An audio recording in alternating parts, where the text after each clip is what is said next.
Você já pensou sobre algumas coisas que você tenha visto em filmes que retratam sobre artefatos antigos e misteriosos, como por exemplo no filme Uma Noite no Museu? No filme aparece uma estátua da Ilha de Páscoa. Será que além de sua grande cabeça há também um corpo gigantesco? Artefatos antigos existem e estão por aí, e muitos estão sem nenhuma explicação até hoje.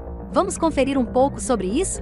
Mas antes, se inscreva no canal e ative as notificações. Em primeiro lugar, vamos falar sobre o Vênus de Willendorf. Baixo, gordo e com quase 30 mil anos, Vênus de Willendorf é o ícone feminino da Idade do Gelo. A estatueta de 10 centímetros de altura tem seios, nádegas, barriga e lábios vaginais pronunciados, mas não tem pés ou características faciais. Tranças, ou talvez um boné de tricô, cobrem sua cabeça, e manchas de pigmento sugerem que o artefato de calcário bronzeado já foi pintado de vermelho. Arqueólogos encontraram a estatueta em 1908, há cerca de uma semana em escavações em Willendorf II, um sítio austríaco ao longo do rio Danúbio, a cerca de 80 quilômetros de Viena. Ao longo dos anos 1900 e 2000, várias outras escavações ocorreram lá, com métodos cada vez melhores, que desenterrou 2 estatuetas de Vênus menos famosas e centenas de ferramentas de pedra.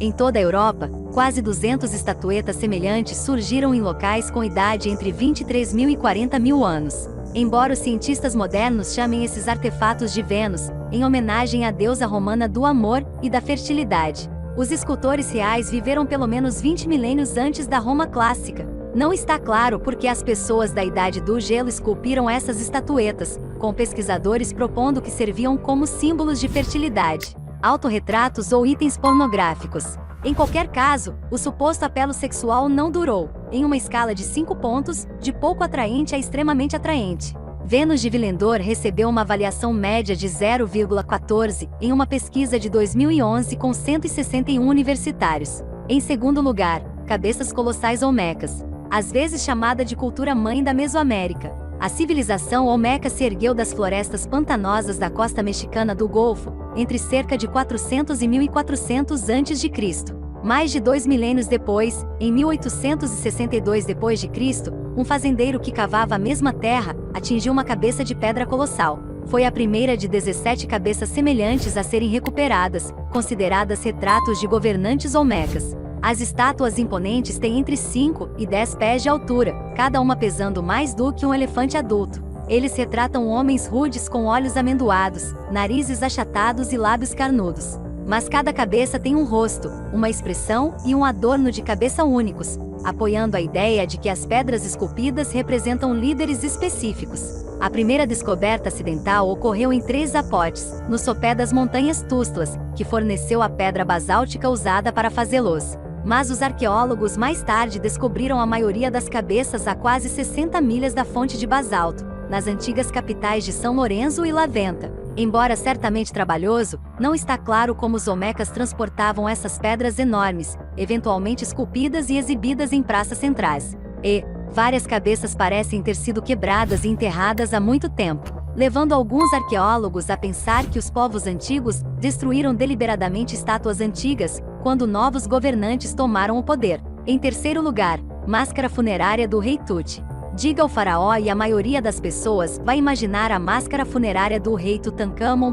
A réplica facial de 24 libras cobriu a múmia embrulhada do rei egípcio, que morreu em 1323 a.C., aos 19 anos, após governar apenas 10 anos. A base de ouro maciço brilha com lápis-lazuli, turquesa e outras pedras semi-preciosas. O queixo exibe uma barba em forma de tubo, e a testa exibe um abutre e uma cobra, divindades que juntas simbolizam a unificação do Baixo e do Alto Egito. A máscara ressurgiu no mundo moderno em 1922, quando o arqueólogo britânico Howard Carter descobriu a tumba quase intacta do rei Tut no Vale dos Reis, um cemitério real ao longo do rio Nilo. Com o passar dos anos, saqueadores modernos e antigos esvaziaram a maioria dos túmulos reais egípcios. Então a câmara mortuária de Tut foi a primeira a revelar a riqueza fenomenal que os faraós levaram ao túmulo. E aí, o que está achando?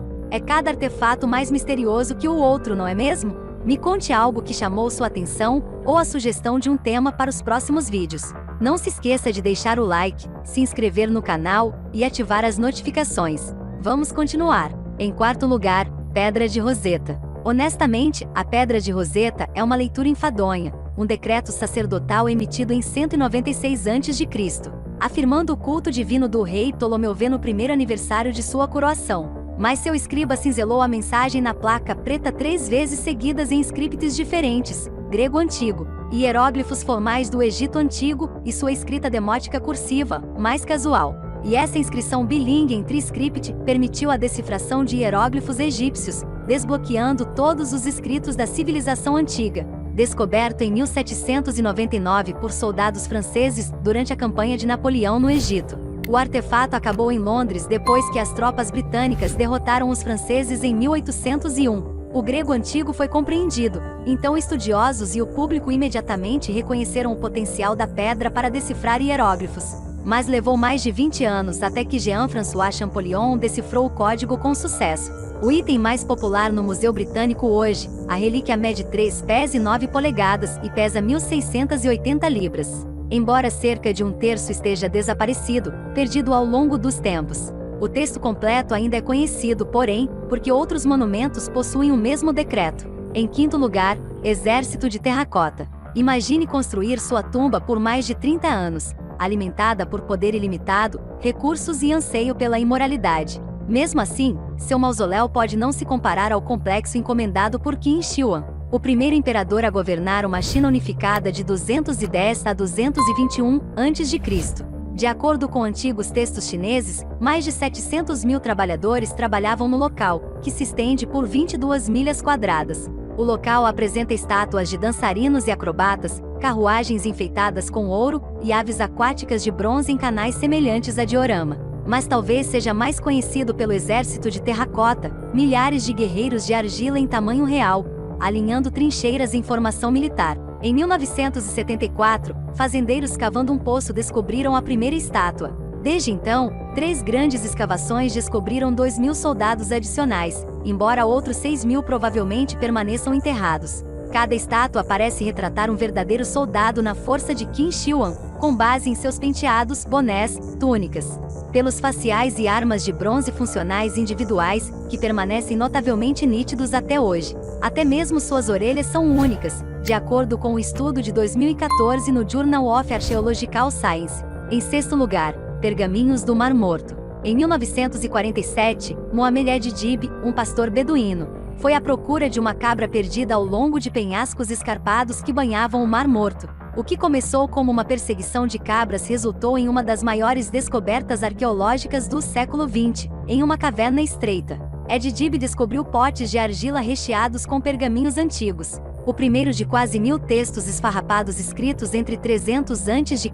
e 70 d.C. que compreendem os manuscritos do Mar Morto. Cerca de 230 dos pergaminhos transcrevem histórias da Bíblia hebraica ou do Velho Testamento do cristianismo. Embora essas cópias provavelmente sejam anteriores à compilação da Bíblia, o restante contém outros textos religiosos, como orações, hinos e regras. Embora escrito principalmente em hebraico, o arquivo também apresenta paleo-hebraico mais antigo, vários dialetos aramaicos, grego, latim e árabe. Ao longo dos anos, os arqueólogos recuperaram muitos mais pergaminhos de 12 cavernas próximas ao primeiro tesouro e alguns pontos mais distantes. Graças às condições salgadas do deserto, alguns pergaminhos envelheceram intactos, mas a maioria se deteriorou, constituindo um corpus de mais de 25.000 pedaços de pergaminho e papiro. Como um quebra-cabeça, com inúmeras peças faltando, os fragmentos foram meticulosamente remontados combinando caligrafia e materiais. No futuro, o sequenciamento de DNA pode ajudar porque muitos pergaminhos são feitos de peles de animais.